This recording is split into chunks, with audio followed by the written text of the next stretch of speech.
Good morning বন্ধুরা। আজ হঠাৎ এরা এত নাচ করছে কেন? কারণ আজকে আমাদের সরস্বতী ঠাকুরের বিসর্জন। তাই মা সরস্বতী ঠাকুরকে আরতি দিচ্ছিল। আরও অনেকেই এসেছিল সরস্বতী ঠাকুরকে আরতি দেওয়ার জন্য। সেইগুলো কমপ্লিট হওয়ার পর আমরা প্রতিমা নিয়ে চলে গেলাম বিসর্জন দেওয়ার জন্য। তোমাদের নিশ্চয়ই মনে হচ্ছে এতদিন পর আমরা বিসর্জন কেন করছি। কারণ কালকেই উচ্চ মাধ্যমিক পরীক্ষা শেষ হয়েছে। এতদিন মাধ্যমিক আর উচ্চ মাধ্যমিক পরীক্ষা ছিল তো, তাই পুলিশে আমাদের পারমিশন দিয়েছিল না।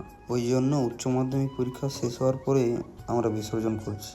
আমাদের প্ল্যান ছিল সন্ধ্যের মধ্যেই ঠাকুর বিসর্জন দিয়ে দেওয়া, কিন্তু প্রোগ্রাম ঘুরতে ঘুরতে অনেকটাই অন্ধকার হয়ে গেছিলো।